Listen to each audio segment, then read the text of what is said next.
Honourable Member for St James North. Thank you, Mr. Speaker. I first wish to again thank the constituents of St James North for giving me the opportunity to be their parliamentary representative over the last 12 years. And by extension, through the Barbados Labour Party, to have had this opportunity to contribute to national development. I wish to commend the Honourable Member for Christchurch East Central for his maiden budgetary proposals and financial statements presentation in this Parliament, and to join with colleagues in praising him for the job that he did and for thanking him for being what has been agreed on both sides as being the workhorse in terms of the financials and economics of this government. The Honourable Member for Christchurch South, and as I've said before, I've never said it in this Parliament, I believe I know him certainly longer than anyone else in this Parliament. 50 years plus. We went to secondary school together, contemporaries directly in law faculty, law school, law profession. And really and truly, he did himself a disservice through his torturous speech of over 10 hours. If he had done the public a disservice, I mean, you expect that, but he did himself a disservice as well. Quite honestly, I didn't know until the Honourable Prime Minister said it that each and every second of it was televised. I thought that it was cut after the 3.5 hours equivalent to the Honourable Presenter. So, you know, this is a man who is in absolute and total mental and psychological conflict with himself. And Barbados has to understand that, because he's always been like that. What the Prime Minister, Honourable Prime Minister, described near the end of her speech of 2 or 3 instances where he agreed with her on certain issues and then relented. I mean, that is how he has been, and your character doesn't change at age 67. Your characteristics basically are formed in the first 7 years of your life, and they don't change. But it's always been like that. His morning word and evening word have never collided with each other successfully. But I'm not just saying these words in a vacuum. Anybody who could have, for the 4th time, switched parties. I mean, he was a member of the Barbados Labour Party for 25 years in all. 3 years in the late 1980s until he was so cowardly that he could not really, even though he intended to contest the St. Michael North East nomination of the Barbados Labour Party, when he reached the gates and saw the support there for the person who is now Prime Minister of Barbados, he turned back at the gates. But that's true. And then those 3 years added to 22 years before February last year, when he was a member of the Barbados Labour Party. And he was as firm as any of us in here in condemning the Democratic Labour Party. Why would never forget the platform we mounted in Top Rock, December 2016. It was when sewage was flowing all about in Christchurch South, and it's there live still on video. His condemnation of the then Prime Minister was harsher that night than anybody else's. He was as firm as any of us in that the Democratic Labour Party was in the midst of a lost decade, the worst thing to have confronted Barbados since the abolition of colonialism. But now, what is he? And he was full of praise of the Barbados Labour Party and the person of whom, at least publicly, whom is now Prime Minister. and accepted the slogan that we had, give me the vote and watchman, was party to all that we were doing in terms of winning the election in 2018 and going forward. This is a man who, when he last left the Democratic Labour Party after the 1999 election, he damn didn't know he had left. But that is in keeping with his personality. And going in St. John, as the Honourable Prime Minister referenced, that he might be looking around there, he can't run in St. John, but this is a man who used to cuss the Honourable David Thompson in life and death more than anybody else in the Barbados Labour Party. So how he can go and run in St. John now? So this is a man in absolute and total mental and psychological conflict with himself. When he wakes up in the morning, he does not know what we're turning up. Because you can't be switching political parties like that. And the Democratic Labour Party, my bet is after the next election, he gone from them again too. But I think keeping with the man's character. So really and truly, 10 hours plus to say what? To say what? Criticize everybody in here. But like I said, don't be worried, colleagues, because there's a man who cussed David Thompson, Right Excellent Errol Barrow, both in life and death. As I said, I know him for over half a century. So you take my word for it. But don't let me be sidetracked anymore by nonsense and someone who has no utility to the future of the politics of Barbados. You know, Roscoe Pound, Harvard University professor, spoke about laws made by Parliament as being social engineering, that the value and role of a Parliament is to change legislatively the social dynamics of the people that they represent and of the poor people, those most vulnerable in society. And that is what this budget has sought to do. The issue of, and the budget, of course, comes within the context of 3 3/4 years of successive economic growth. 3 3/4 years since mid-2021, since COVID, of successive economic growth in this country, with the economy growing by 4% last year. You compare this to the Democratic Labour Party, their last 13 years of office between 1991 and 1994, and then the last decade, 2008, 2018, they only had 1 year of growth in those 13 years. And if I recall, it was a 1% growth, bare minimum, no growth at all, growth that you couldn't see whatsoever. And this budget is made within the context, therefore, of economic growth of our country. And of course, the first thing, of course, people with disabilities.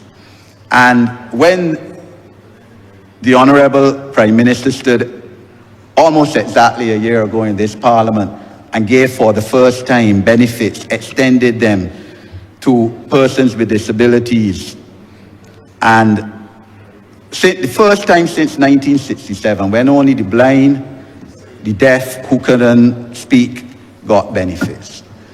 And arising out of the committee which I had the honor to chair, we made certain suggestions.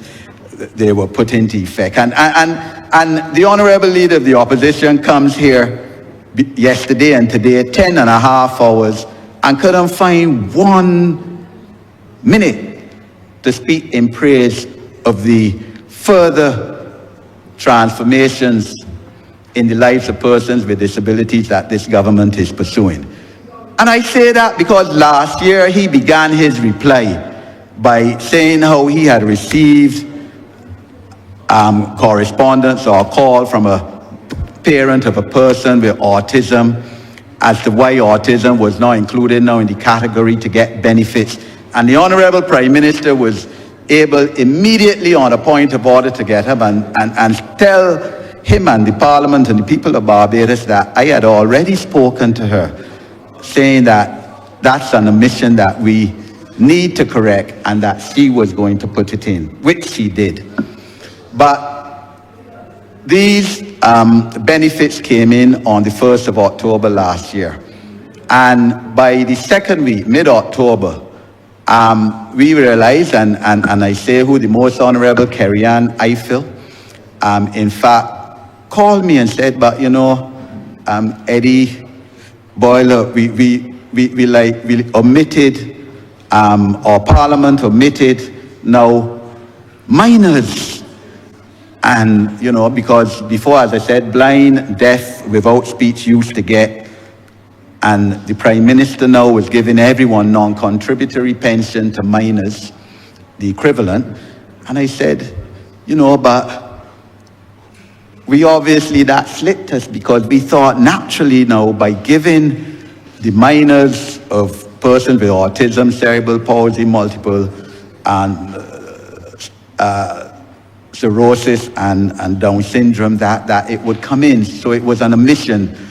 And when we pointed that out to the Honourable Member of Parliament for Christchurch, he said, Eddie, don't worry, we will cure it. And that has been done. And that's commendable. And not only done, but retroactive to the 1st of October 2024. But the Honourable Leader of the Opposition couldn't mention that in praise of the government. But then after all, Honourable Member for St. Michael South Central, you will recall, St. Michael South, sorry, you would recall that when that member rose to speak in the debate on the national policy on disabilities, he said he knew very little about people with disabilities. It didn't cross his mind really and truly. He never really thought about them in any way of national development and policy. So it doesn't surprise me. The policy proposal that from the 1st of June this year that there will be a special needs grant extended to cover disabilities satisfying the amended regulations, and the amended regulations no doubt will be done in consultation with the stakeholders in the disabilities cause, the Council of the Disabled, etc., no doubt. And that is because, as the Honourable Member for Christchurch for St. Michael South in his speech just now referred, for instance, to the constituent of the Honourable Member for Christchurch East, whose children, 2 children, hadn't fitted into any of the main categories. So therefore the need now to extend this, the category of disability to get benefits. And that is the proposal to come into effect 1st of June 2025. That's what a parliament is there for, social engineering, for the benefit of those who are among the most vulnerable in our country. The issue of foster parents, and this is a system and policy area that we have to push. Foster parents, it is something that is more done in the Northern Hemisphere than in Barbados, and therefore the proposal to increase the allowance of foster parents by what? 100% almost, to $200 now per week per child, effective April 2025, I think it is a tremendous initiative in terms of now being able to treat some of our children who may not have parents that are able or even willing to look after them properly. The ex gratia payment of $32, in fact a subsidy on the water bill of those in the northern part of Barbados, St. Lucie and St. Peter, who regrettably are still experiencing some discolored water. Not through the fault of this administration, as the honorable member for St. Lucie said, this has been happening for a very long time, 2 decades. And this party, this government, has the resolution to solve it, to solve the issue. It can't be done overnight. Rome was not built overnight, but it will be done, and it's being done. But in the interim, those affected, their water bill will be subsidized by $32 a month. Fantastic concession. And I congratulate the honorable member for St. Peter and St. Lucie for their interventions with the cabinet and with the administration in this new initiative. I have absolutely no problem in the 20% tax on these salty foods and salty, high-content, unhealthy foods. That is the truth. Because if 30% of children in Barbados are said to be obese, that isn't me saying that, that is statistics that have been brought out. 30 or 31% of every child in Barbados obese. And so many millions of dollars being spent every year on to try to treat non-communicable diseases, of which people of the vast majority color in this country anyway are prone to have. It is the obligation of a government to intervene to try and correct this in some form or fashion. And therefore the 20% tax on these unhealthy foods. And as a corollary to that, you're taking off the excise tax and, the VAT and the import duty on some healthy fruit. And the truth, we need to eat more fruit. So the pears and the oranges and the mandarins and the grapefruits and plums, I'm in total support of the removal of the import duty and VAT on those items to try and bring down the cost of them. The issue of grant of $300 in solidarity allowance to qualified persons, effectively everyone, those working paying NIS, those persons on welfare, those persons getting disability benefits, recipients of special needs grant, a fantastic policy again. Now, the honorable member of Christchurch South can laugh at that, because for him $300 ain't the money if he's charging $140,000 a case. $300 is no money, but for $300, for a lot of people, $300 is a lot of money. 3 to a grant lease. Can't laugh at that. You're multiplying that by tens of thousands of people. This is the kind of intervention that other countries in CARICOM do. Guyana does it occasionally. They certainly give people with disabilities, I think it's $500 US a month too. Occasionally, a country in CARICOM you would hear gives an extra month's salary to public servants at Christmas. So this is what's wrong with this, that it is criticized by the Democratic Labour Party. It is an example of social engineering. The increase in the national minimum wage of 2% on the first day of next year is again money in people's pockets.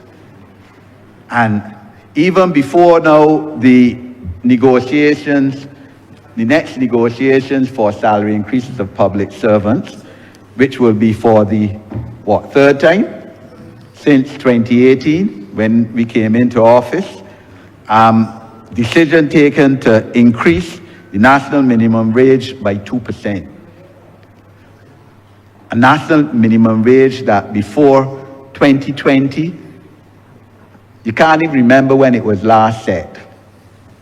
Again, an example of social engineering for the benefit of those most vulnerable and needy.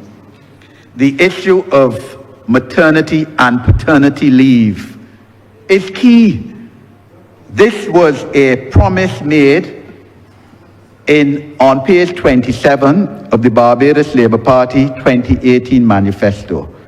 And of course that manifesto is a document to the House, that we would increase the maternity leave from the 12 weeks, and it's been increased to 14 weeks, and to give paternity leave. Well, fathers, men get children too, and only women.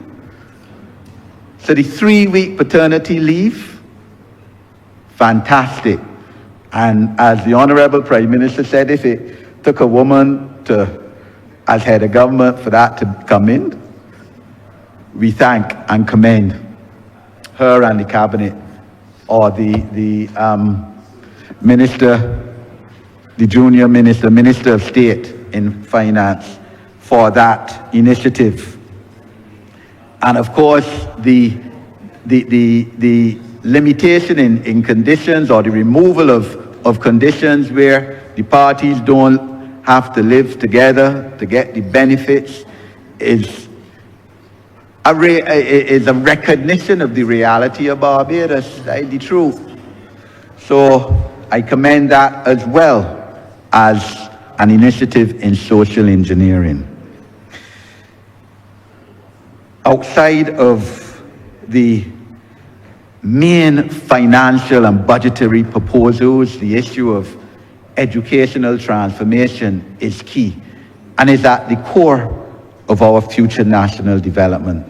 The Honourable Prime Minister has seen it fit to create now a ministry by the nomenclature of educational transformation.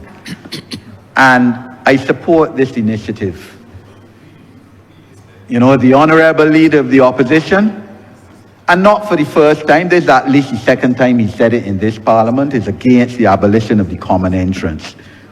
The Honourable Member for St. Michael South just described his 10-hour speech as an elitist speech, and I totally agree with that assessment. I am for the abolition of the common entrance examination, and I speak as an individual who attended one of the traditional elitist schools in Barbados.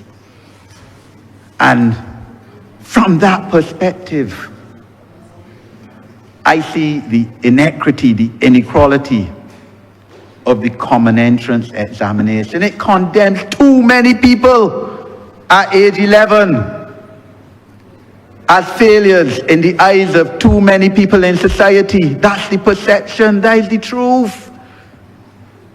And most of those children who are age 11 are so stigmatized, come from working class families. That is the reality of the situation in Barbados. A few can get through. That is the truth.